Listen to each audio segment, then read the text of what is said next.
Hey, afternoon, everybody. Thanks for taking the time to hop on for today's webinar. Hopping into another one of these winter webinar series, go over a few topics here this morning. And just as we get started, last time we started off with a little poll, and I'll launch this again here for you. Hopefully you should be seeing that now on your screen. There's two questions there. One, if there's any of the choices of topics that are listed there would be helpful for you to cover in the future, and you can vote on one of those. And then you can also choose to answer for any of those other questions as well, the free type fields. Again, just trying to get some information on what would be most useful to you guys out there, and guys and gals, and see how we can best answer some of your questions. So I'll just give you a few minutes more before we jump into today's actual session, just to give us some feedback, just so that we can make these more relevant to you. So just if you're still typing something there, maybe just finish that up. Give you about 10 more seconds here to give some answers there, and then we'll move on.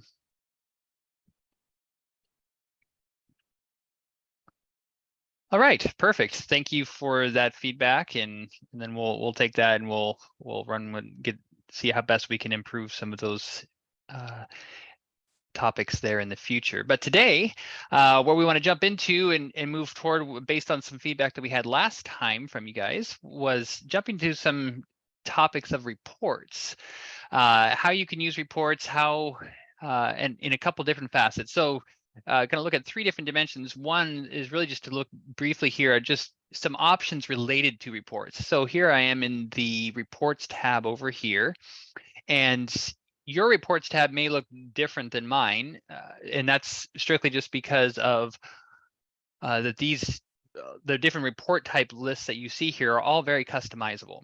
So you can see here, you can actually delete any of these reports. So if you find that, hey, I don't really ever use Metal by project, you can just delete that report and move it from your list, so it's not cluttering up your view all the time.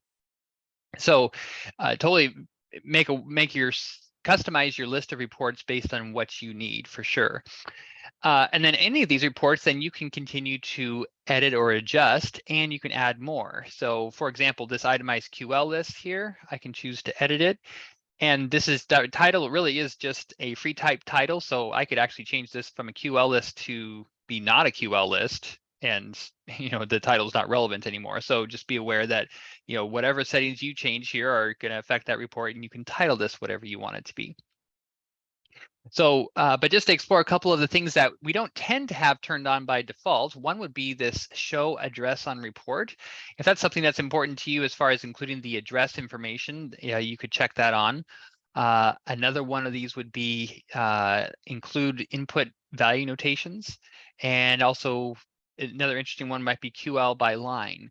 Probably not too many people would need to do that, but I'll just show you real quick what some of those changes look like. I'm going to click on the view button now for this report.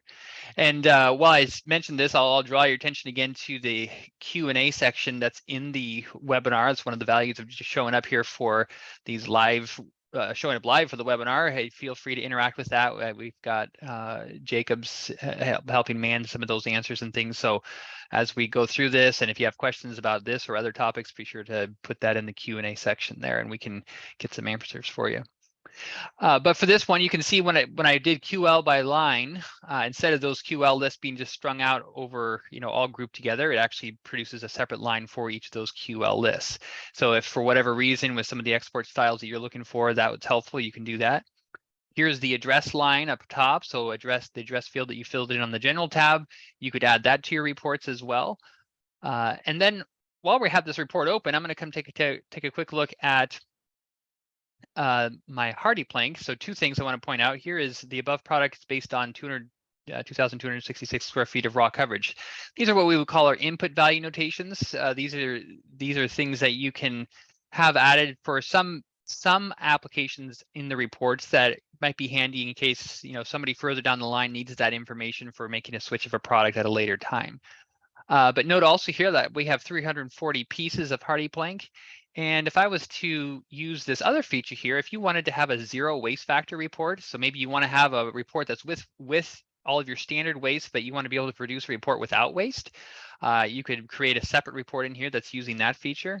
If I click OK on that, view this report again. So before we had 340 pieces, and if I come down here to exterior trim, now I have 324 pieces because that 5% waste or whatever it was that was baked in here has been taken off. So I encourage you to take a look here just in the edit field for, or as you build a new report that's right here, you can make those reports be what you need them to be based on your specific needs of your business. But next with reports, though, related to that, there was also some questions about, okay, how can we do a revision comparison? So if we do a job for somebody, we complete it, and then they want us to make some changes, but we want to see like what were the adds and subtracts between the original list and the new list. So just to walk through that really quickly, if I come over to the material list, I've got my house list here. And let's say that I want to do some revisions. So before I start those revisions, usually what's a good method to use here is I'm going to right click on this list. I'm going to choose to copy this list. I'm going to retain the inputs, and I'm just going to call this house original. So I'm not going to retain any of the links in this case. I just want to get a list, have a reference point for the house original list with its input values, and I'll click OK. Okay, so now it's going to copy those lists. Now I've got this house original list here with all of the, if I was to print a report of that material list, it's going to be identical to the house. But now let's say, now I'm going to jump into my revision, and just to be quick about this, we'll just make a couple quick changes. So let's say I'm going to grab these 2 nodes off the front and have this go down 1 foot. Maybe we want to extend that cantilever down. And then, who knows, maybe there was some additional rows of blocking that we wanted to draw in. So I'll just draw in another row of blocking here and set this condition to be no split. And then we'll come over to, for one more fast change, we'll come to the front elevation.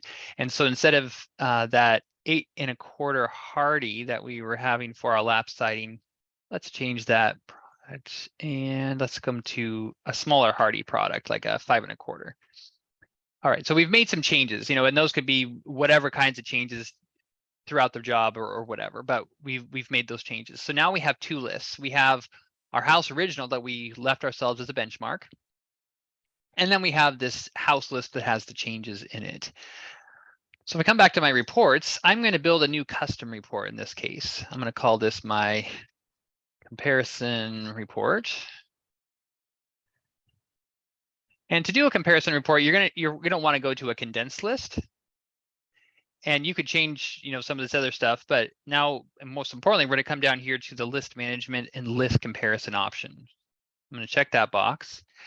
And so for the primary list, we're going to set this to be the house original, because essentially what we're wanting to do is we're going to say, okay, we have our original list. What did we do in order to move to that next list? So in this case, as I look at this, oops,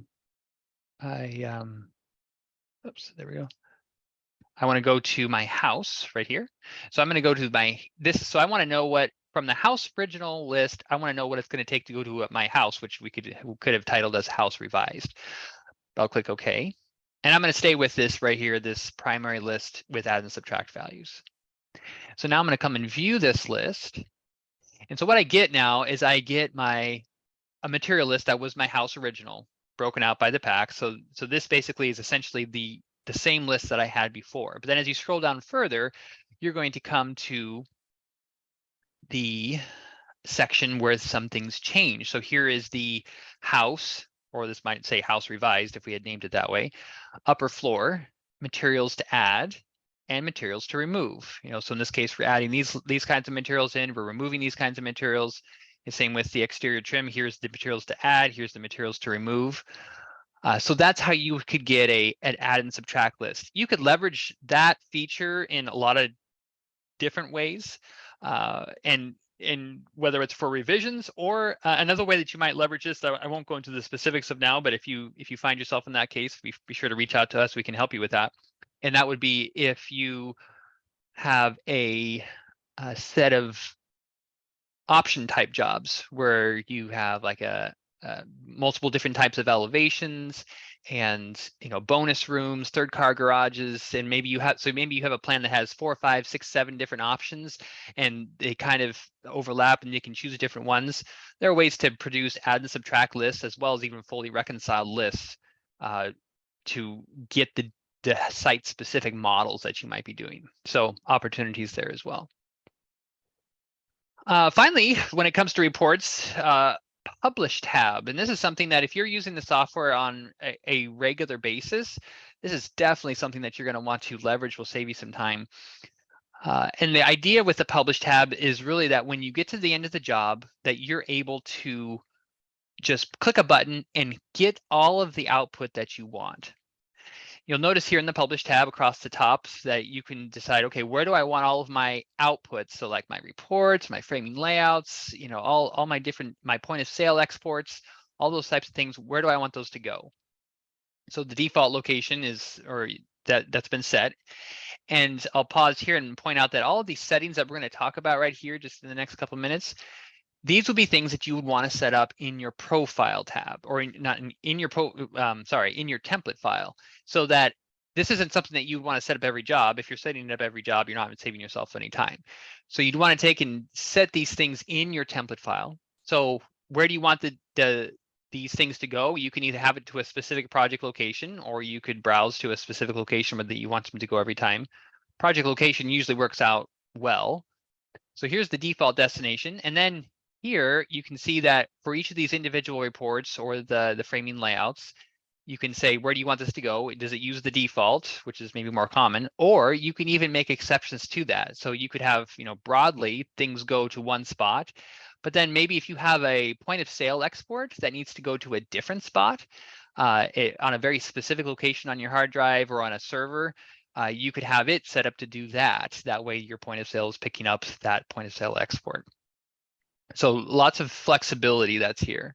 So in the reports area, you can see you have control over which reports that you're going to actually publish, the checkboxes here. And then also the format that they come in, whether it's PDF, Excel, CSV, a specific point of sale export that you're using, so you can decide the format. If you were using pricing or SKU mapping, you would have additional columns here of you could have some reports that have the SKU mapping turned on and other ones turned off. That way you could get exports that were ready to just hand to a customer because they didn't have SKUs and pricing on them. It was just sort of a material list with notes and stuff. Then you can have other ones that are doing SKU mapping. So you'd have a whole nother column there. Again, destination, you could change that if you didn't want to use the default, you wanted to control it differently. And then finally, we'll note the name here. So it's just going to start off with the name of the report, but you can make this whatever you want. And you can also reference other fields that would be changing from job to job. So specifically, let's say that you wanted the project name to be here. So you could come over here and this right here, the project name that you fill in, you could set up your template file so that whenever you publish, it's using whatever value you had filled in for that project name. If you want to see where those are at, this is a good kind of quick side trail here, a reminder about the help feature. Come to help, and this feature here of what is this help tool. If you ever wonder what a certain area of the program is, how it's set up, I'm gonna pull up a web browser here for a moment, but how to use a certain part of the program, you can put your mouse over something, hit F1 on your keyboard, and then a web browser will open with that area. So for example, if I come over here over top of the file name, hold my mouse over the top of it, and I'm going to hit F1, and in the web browser here, it's going to open up this article about the Publish tab. It's going to tell me stuff about it, and if I scroll down a little bit, right in this article, here are items that I can reference. So like project name, I can put in square brackets project listed right here. So I could put here, we'll just call this project. And so that will reference the project name, whatever that happens to be, will get put into that particular report when it gets published.